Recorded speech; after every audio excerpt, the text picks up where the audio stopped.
प्रिय दोस्तों, मनुष्य एक सामाजिक प्राणी है।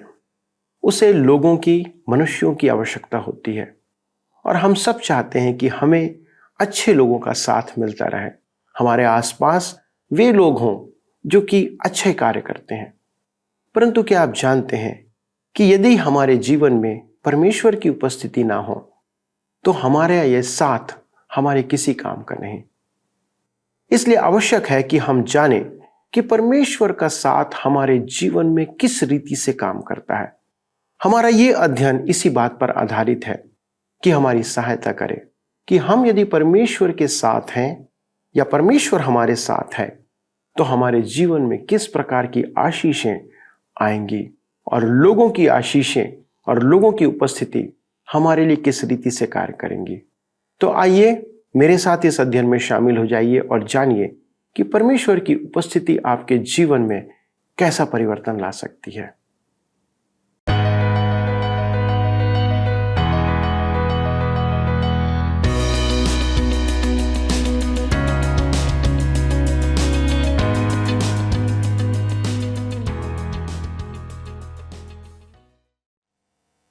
प्रिय मित्रों, आप सभी को मसीह यीशु के नाम में नमस्कार।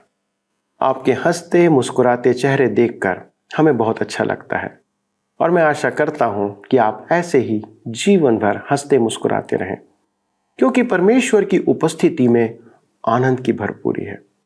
आप हमारे साथ सत्यवचन बाइबल अध्ययन में हैं और मैं पुनः बड़े आदर के साथ आपका स्वागत करता हूं। मित्रों, यह यिर्मयाह नबी की भविष्यवाणियों पर परमेश्वर के दंड और क्रोध के विषय में हम देख रहे थे और आज हम 38वें अध्याय से अपना अध्ययन आरंभ करेंगे।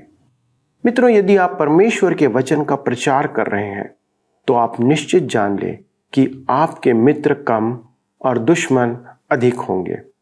समस्या यह है कि लोग खरा और सीधा संदेश सुनना नहीं चाहते। लोग परमेश्वर की बातों पर विश्वास करना नहीं चाहते हैं। आपने देखा कि यिर्मयाह बार बार इस्राएलियों से कहता रहा कि उन्हें बेबीलोन के सामने समर्पण कर देना चाहिए, पर उन्होंने उसकी ना सुनी। ऐसा ही होता है, जब समय निकल जाता है तब हाथ मलने से कुछ हासिल नहीं होता।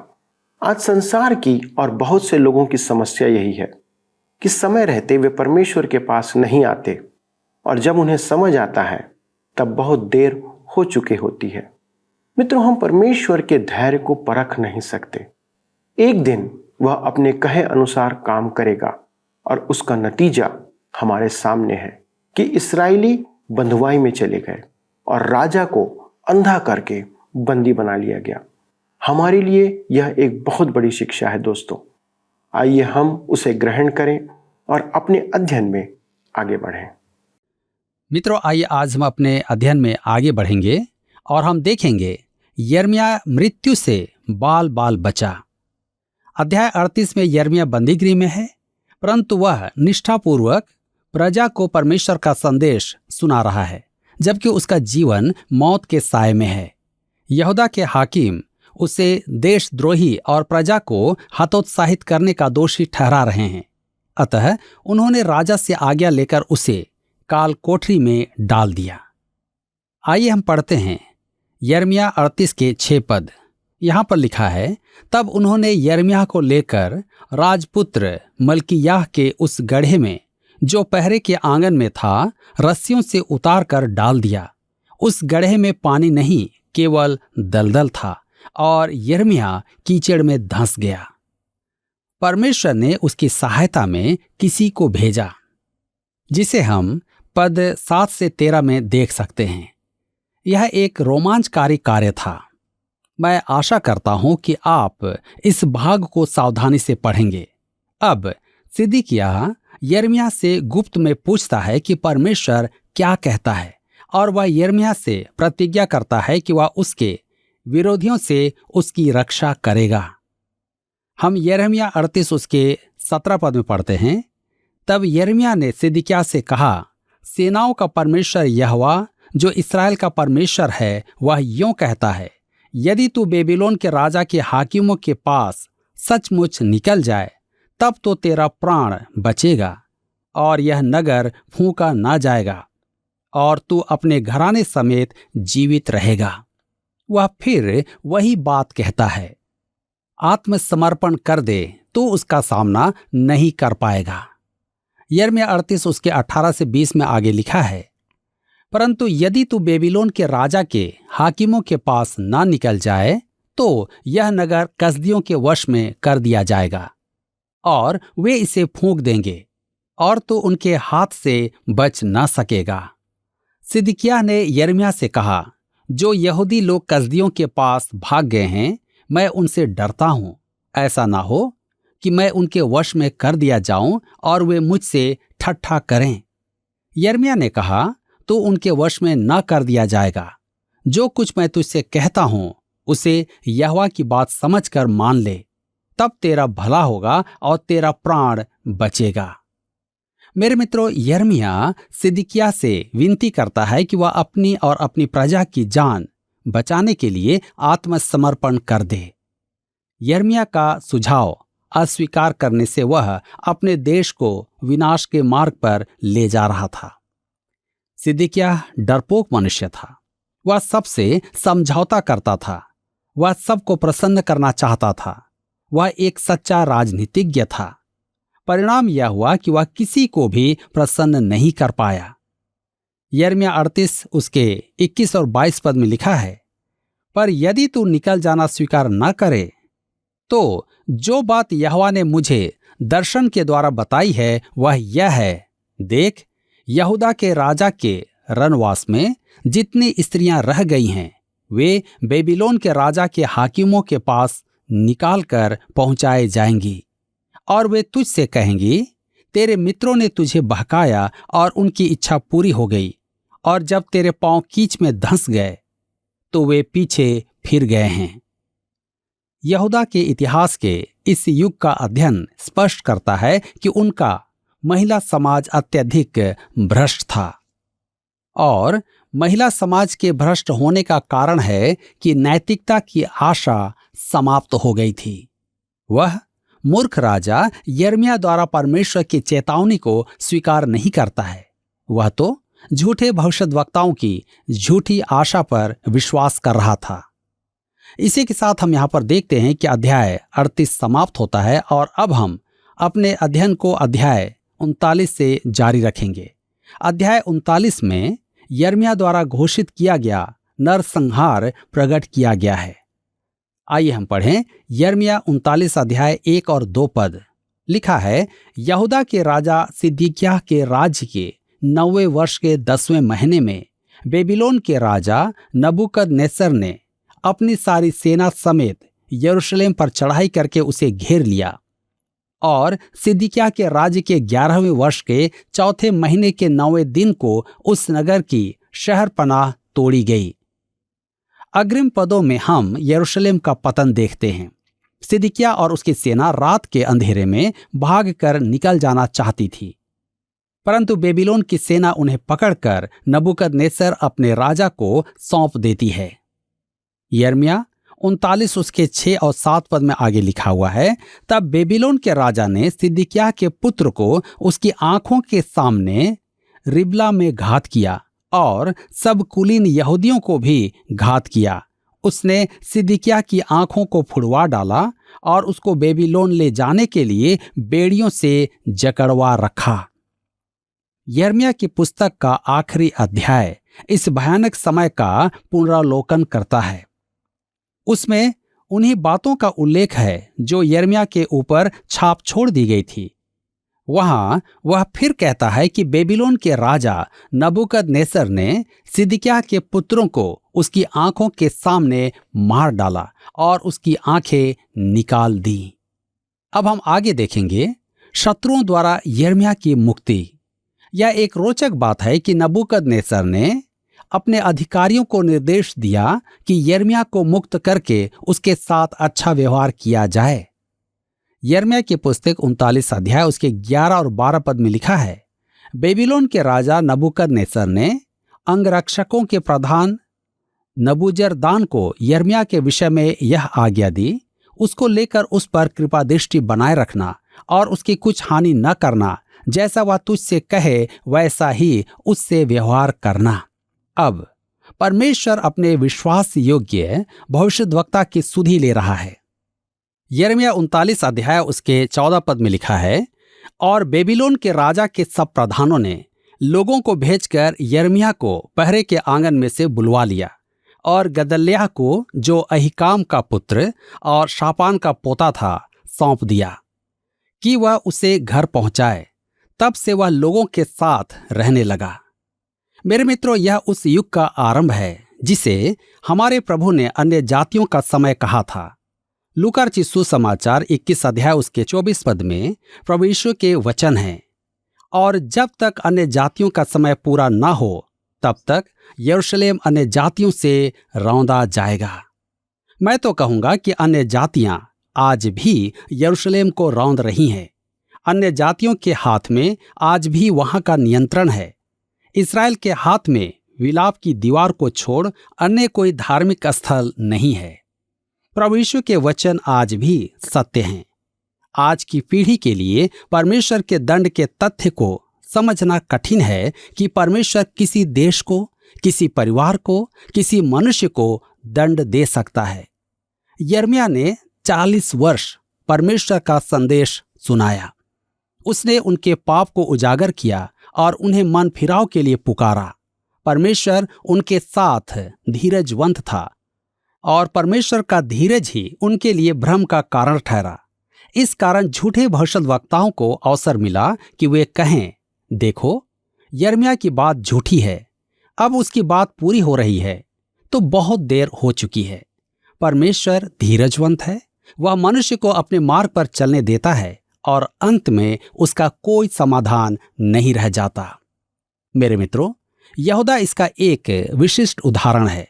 परमेश्वर यिर्मयाह के द्वारा अंतिम पल तक उनसे विनती करता रहा, परंतु उन्होंने परमेश्वर की वाणी को तुच्छ जाना और अंत में वह दिन आ गया जब नबूकदनेस्सर ने उन्हें मिट्टी में मिला दिया। मानव जाति सुनना नहीं चाहती है कि परमेश्वर न्याय करेगा। मनुष्य के लिए यह स्वीकार करना कठिन है कि परमेश्वर क्रोध कर सकता है। हम प्रायः सोचते हैं कि क्रोध करने वाला परमेश्वर पुराने नियम का परमेश्वर है, नए नियम का परमेश्वर अलग है। मैं आपको बता देना चाहता हूं कि परमेश्वर के क्रोध का उल्लेख नए नियम में पुराने नियम से अधिक है। मत्ती रचित सुसमाचार 23 अध्याय में प्रभु यीशु द्वारा कही गई भय की बातों को पढ़ें। मत्ती 23 अध्याय उसके 29 व 33 पद। हे कपटी शास्त्रियों और फरीसियों, तुम पर हाय, तुम भविष्यद्वक्ताओं की कब्रें संवारते और धर्मियों की कब्रें बनाते हो। हे सांपों, हे करैतों के बच्चों, तुम नरक के दंड से क्यों कर बचोगे। अब प्रकाशित वाक्य की पुस्तक में परमेश्वर के क्रोध के कटोरों के विषय में पढ़ें, जिसके तुल्य पुराना नियम कुछ नहीं कहता है। अतः यह कभी न कहें कि पुराना नियम का परमेश्वर क्रोध करने वाला है और नए नियम का परमेश्वर प्रेम करने वाला है। मैं कहता हूं कि वह हर समय, हर एक युग में प्रेमी परमेश्वर है। जो क्रोध करता है वह पाप का दंड देता है। आप परमेश्वर के क्रोध और उसकी दया को साथ साथ देखेंगे। परमेश्वर का सिंहासन अनुग्रह का स्थान है, जहां दया और सहायता प्राप्त होती है, परंतु वही सिंहासन पृथ्वी का न्याय भी करेगा। आज के मनुष्य के लिए यह समझना बहुत कठिन है। मेरे प्रियो, परमेश्वर के नियम अपरिहार्य हैं और उन नियमों को तोड़ना दंड पाना है। मनुष्य के लिए यह तथ्य नैतिक और आत्मिक क्षेत्र में समझना बहुत कठिन है, जबकि प्रकृति में यह स्पष्ट प्रकट है। यदि आप मेरी बात ना माने तो कुतुब मीनार पर से कूद जाएं, तब आप जान पाएंगे कि क्या होता है। आप प्रकृति के नियमों का पालन करके जी सकते हैं और उल्लंघन करके मर सकते हैं। मनुष्य का चांद पर पहुंचना एक महान उपलब्धि है, परंतु क्या आपने कभी सोचा है कि यह तब ही संभव हुआ जब मनुष्यों ने परमेश्वर के नियमों का पालन किया। जब उन्होंने यात्रा आरंभ की थी, तब उनका लक्ष्य चांद नहीं, चांद की वह स्थिति था जो वह उनके वहां पहुंचते समय रखेगा। वे जानते थे कि उस समय चांद कहाँ होगा, क्योंकि जगत परमेश्वर के नियमों के अधीन है। यदि वे इन नियमों की अवहेलना करते तो वे अंतरिक्ष में खो जाते और मर जाते। मानव इतिहास से हमें यह सीखना है। हमें इस संसार की महान सभ्यताओं के अवशेषों को देखना है। वे गवाह हैं कि परमेश्वर बदला लेता है और दंड देता है। जब कोई देश ऊंचे सिद्धांतों और नैतिकता के ऊंचे स्तर से गिर जाता है और घृणित कार्य करता है, तब उसका पतन होता है और वह इतिहास से लोप हो जाता है। अब समय आ गया है कि बुद्धिमान कहलाने वाले जन इतिहास को पढ़ें और देखें कि परमेश्वर मानव इतिहास में काम करता है। मैं जानता हूं कि लोग मुझे सिरफिरा कहेंगे, परंतु मैं बुरा नहीं मानता, क्योंकि यिर्मयाह भी ऐसा ही था। आज 21वीं शताब्दी के दृष्टिकोण से सिदकिय्याह निर्बुद्धि था और बुद्धिमान लोग, सभ्य लोग और परमेश्वर का त्याग करने वाले लोग मूर्ख थे। अतः मुझे यदि जागृति विरोधी कहा जाए तो मुझे कोई आपत्ति नहीं होगी, क्योंकि मैं जानता हूं कि मैं बहुत अच्छी संगति में हूं। मैं तो यिर्मयाह के समान परमेश्वर में विश्वास करूंगा, लेकिन आप किसके समान विश्वास करेंगे? आपका विश्वास किस प्रकार का विश्वास है? आपको उसे जांचने की आवश्यकता है। इसी के साथ यहाँ पर अध्याय 39 समाप्त होता है और अब हम अपने अध्ययन को अध्याय 40 से जारी रखेंगे, जिसका विषय है यिर्मयाह देश में बचे हुओं के मध्य भविष्यवाणी करता है। इन 3 अध्यायों में हम देखेंगे कि यिर्मयाह देश में बचे हुओं के मध्य भविष्यवाणी करता है। वे गरीब, अंधे, विकलांग, अपराधी और कठोर मन के लोग थे। यिर्मयाह ने उन्हीं के साथ रहने का चुनाव किया। उसके पास उनके लिए संदेश था। तो आइए देखें यिर्मयाह की सुधि। यिर्मयाह 40 अध्याय के 1 से 4 पद में लिखा है, जब अंगरक्षकों के प्रधान नबूजरदान ने यिर्मयाह को रामा में उन सब यरूशलेमी और यहूदी बंदियों के बीच हथकड़ियों से बंधा हुआ पाकर जो बेबीलोन जाने को थे, छुड़ा लिया, उसके बाद यहोवा का वचन उसके पास पहुंचा। अंगरक्षकों के प्रधान नबूजरदान ने यिर्मयाह को उस समय अपने पास बुला लिया और कहा, इस स्थान पर यह जो विपत्ति पड़ी है वह तेरे परमेश्वर यहोवा की कही हुई थी। जैसा यहोवा ने कहा था वैसा ही उसने पूरा भी किया है। तुम लोगों ने जो यहोवा के विरुद्ध पाप किया और उसकी आज्ञा नहीं मानी, इस कारण तुम्हारी यह दशा हुई है। अब मैं तेरी इन हथकड़ियों को काटे देता हूं, और यदि मेरे संग बेबीलोन में जाना तुझे अच्छा लगे तो चल, वहां मैं तुझ पर कृपा दृष्टि रखूंगा, और यदि मेरे संग बेबीलोन जाना तुझे न भाए तो यहीं रह जा। देख, सारा देश तेरे सामने पड़ा है। जिधर जाना तुझे अच्छा और ठीक जचे उधर ही चला जा। नबूकदनेस्सर ने यिर्मयाह को पूरी स्वतंत्रता दी थी कि वह जो चाहे करे। वह चाहता तो बंदी बनाए हुए यहूदा वासियों के साथ उनके देश भी जा सकता था, परंतु उसने वहां जाना ना चाहा। मेरे विचार में यदि वह बेबीलोन चला जाता तो उसे सम्मान भी प्राप्त होता, परंतु यिर्मयाह अपने देश बंधुओं का कष्ट नहीं देख सकता था। जैसा कि लिखा है, बेबीलोन की नहरों के किनारे बैठकर वे सियोन को स्मरण करके रो रहे थे। मेरे प्रियो, यिर्मयाह उनके साथ जाना नहीं चाहता था। उन्होंने उसे तुच्छ जाना था और परमेश्वर के वचन को तुच्छ जाना था। बेबीलोन में परमेश्वर ने एक और भविष्यद्वक्ता को उभारा, यहेजकेल। यिर्मयाह ने तो अपने देश में गरीबों के साथ रहने का चुनाव किया था। उस देश का सच्चा प्रेमी कौन था? यिर्मयाह। सच्चा देशभक्त कौन था? यिर्मयाह। किसमें जनता के लिए हार्दिक प्रेम था? यिर्मयाह के मन में था। अब यह स्पष्ट हो गया है। आपको स्मरण होगा कि यिर्मयाह ने उनसे विनती की थी कि नबूकदनेस्सर के समक्ष आत्मसमर्पण कर दें। मेरे विचार में यदि वे परमेश्वर की बात मान लेते तो उन्हें बंदी बनाकर नहीं ले जाया जाता। उन्हें भी यिर्मयाह के समान नबूकदनेस्सर से दया का व्यवहार प्राप्त होता और स्वदेश की अनुमति प्राप्त होती। पद 8 में इश्माएल का उल्लेख है, जहां नबूकदनेस्सर द्वारा यहूदा पर नियुक्त गदल्याह और उसके कसदी एवं यहूदी साथियों की नृशंस हत्या का विवरण दिया गया है। इश्माएल मिस्पा के निवासियों को पकड़कर अम्मोनियों के देश ले जाता है, परंतु योहनान उसका सामना करके उन्हें छुड़ा लाता है। परंतु बेबीलोन के राजा के भय से वह मिस्र पलायन करने की योजना बनाता है, क्योंकि बेबीलोन का प्रतिनिधि गदल्याह मारा गया था। आइए हम देखेंगे यिर्मयाह से भेंट।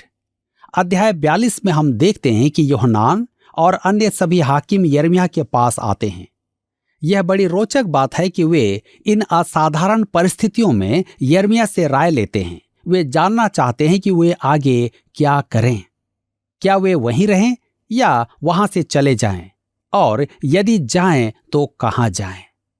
तो आइए अब हम यिर्मयाह की पुस्तक 42 अध्याय उसके 1 से 3 पद को पढ़ें। यहां पर लिखा है, तब कारेह का पुत्र योहनान, होशियाह का पुत्र यजन्याह, दलों के सब प्रधान और छोटे से लेकर बड़े तक सब लोग यिर्मयाह भविष्यद्वक्ता के निकट आकर कहने लगे, हमारी विनती ग्रहण करके अपने परमेश्वर यहोवा से हम सब बचे हुओं के लिए प्रार्थना कर, क्योंकि तू अपनी आंखों से देख रहा है कि हम जो पहले बहुत थे अब थोड़े ही बच गए हैं। इसलिए प्रार्थना कर कि तेरा परमेश्वर यहोवा हमको बताए कि हम किस मार्ग में चलें और कौन सा काम करें। मेरे मित्रों, यह सुनने में तो बड़ा अच्छा लगता है, नहीं क्या? आप सोचेंगे कि वे अब परमेश्वर की संगति में रहेंगे। उन्होंने परमेश्वर की वाणी सुनने की प्रतिज्ञा की। यिर्मयाह 42 के 4 में लिखा है, यिर्मयाह भविष्यद्वक्ता ने उनसे कहा, मैंने तुम्हारी सुनी है। देखो, मैं तुम्हारे वचनों के अनुसार तुम्हारे परमेश्वर यहोवा से प्रार्थना करूंगा, और जो उत्तर यहोवा तुम्हारे लिए देगा मैं तुमको बताऊंगा। मैं तुमसे कोई बात ना छिपाऊंगा। वे यिर्मयाह के पास इस विश्वास से आए थे कि वह सत्य के संबंध में विश्वास योग्य है।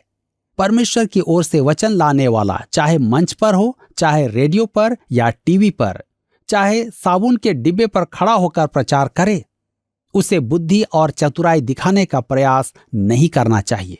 उसे मनुष्य को प्रसन्न करने वाली बातों की अपेक्षा, मीठे वचन सुनाने की अपेक्षा सीधा सीधा परमेश्वर का वचन सुनाना चाहिए। प्रचार मंच जब केवल सकारात्मक तक ही सीमित हो और नकारात्मक को अनदेखा करे, तो वह केवल वही सुनाता है जो श्रोताओं को पसंद होता है।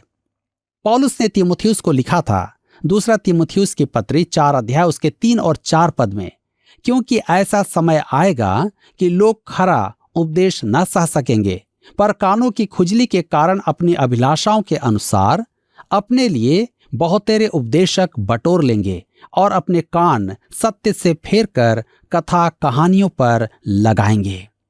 मेरे विचार में आज दुर्भाग्य से प्रचार मंच की यही स्थिति है। यही कारण है कि आज का प्रचार मंच बहुत दुर्बल है और हमारे आज के समय में मनुष्य के लिए वहां संदेश नहीं है। यदि आज का प्रचार मंच यिर्मयाह के समान परमेश्वर का वचन सुनाए, अर्थात कुछ न छोड़ते हुए ज्यों का त्यों परमेश्वर का संदेश सुनाए, तो परमेश्वर का वचन आज फिर से प्रभावी हो जाएगा। आज हम सब के लिए यह एक चिंता का विषय है कि हम इस पर अवश्य ही चिंतन करें। परमेश्वर आज के इस वचन के द्वारा आप सबको आशीष दे। मित्रों, आपने देखा और सुना कि परमेश्वर ने किस तरह यिर्मयाह पर कृपा दृष्टि बनाए रखी और उसे बचाया। आप और मैं परमेश्वर के कार्यों को समझ नहीं सकते कि वह कैसे और किस प्रकार काम करता है। यिर्मयाह के अपने लोग उसे मार डालना चाहते थे, क्योंकि उसने जो कहा था वह परमेश्वर का वचन था। यहां तक कि राजा ने भी बार बार कहने पर उसकी एक ना सुनी। पर जब कसदियों ने उन पर आक्रमण कर बंदी बना लिया, तब परमेश्वर ने उन अविश्वासियों के द्वारा उस पर अपनी कृपा दृष्टि प्रकट की। मित्रों, यह है हमारे परमेश्वर का प्रबंध और उसका कार्य। हो सकता है कि आपको लगे कि आपके अपने आपके विरुद्ध हैं, कोई आपकी सुनता नहीं है, आपको समझता नहीं है और परिवार में आपको दरकिनार कर दिया गया है। पर यदि आप परमेश्वर की ओर हैं और परमेश्वर के वचनों पर चल रहे हैं, तो आप यकीन जानिए कि आपके लिए सहायता किसी से भी आ सकती है, चाहे वो आपके पराये ही क्यों ना हो। आज क्या आप ऐसे परमेश्वर के साथ चल रहे हैं? आपका संबंध क्या उस परमेश्वर से है और उसके वचनों से है? मित्रों, जीवन में परेशानियां तो बनी रहेंगी। आप सभी को संतुष्ट नहीं कर सकते। यदि वे परमेश्वर के वचन के केंद्र में नहीं है तब। पर आपको केवल एक बात पर ध्यान रखना है कि आप सदा वचन की सच्चाई के साथ बने रहें और परमेश्वर का हाथ आपकी सहायता के लिए सदा आपके ऊपर बना रहेगा। दोस्तों, इस जीवन में हमें सबसे पहले परमेश्वर का साथ चाहिए, उसके बाद लोगों का। क्योंकि वचन में लिखा है कि अगर परमेश्वर हमारी ओर है तो हमारा विरोधी कौन हो सकता है।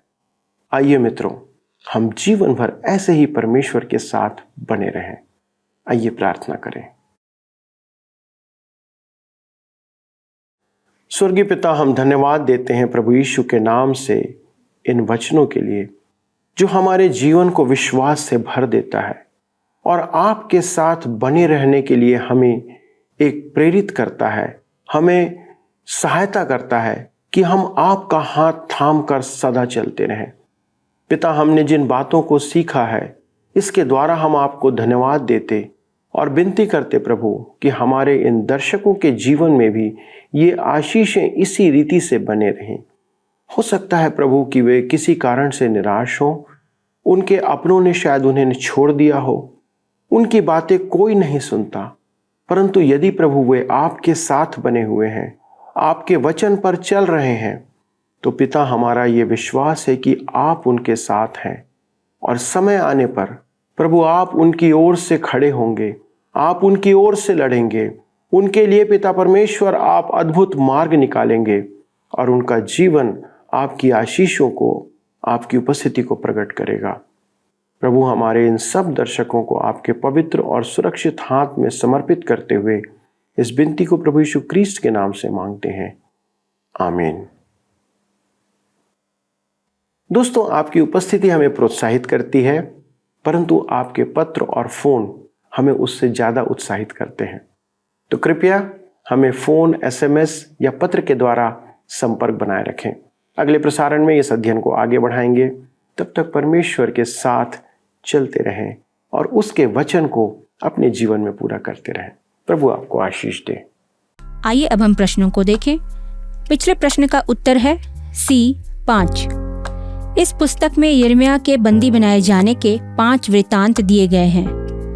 आज के अध्ययन पर आधारित प्रश्न है, बेबीलोन के राजा नबूकदनेस्सर के अंगरक्षकों के प्रधान का क्या नाम था जिसे यिर्मयाह के ऊपर कृपा करने की आज्ञा दी गई?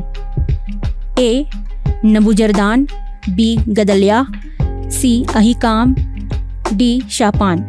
मित्रों, इस प्रश्न का उत्तर हमें कल सुबह 6 बजे से पहले विकल्प A, B, C या D के साथ अपना नाम, पता, स्थान के साथ 9651433397 पर SMS या WhatsApp करें। सभी विजेताओं को विशेष पुरस्कार प्रदान किए जाएंगे। धन्यवाद। क्या आपको यह कार्यक्रम पसंद आया? अभी हमें एक मिस कॉल करें और आप अगले विजेता हो सकते हैं।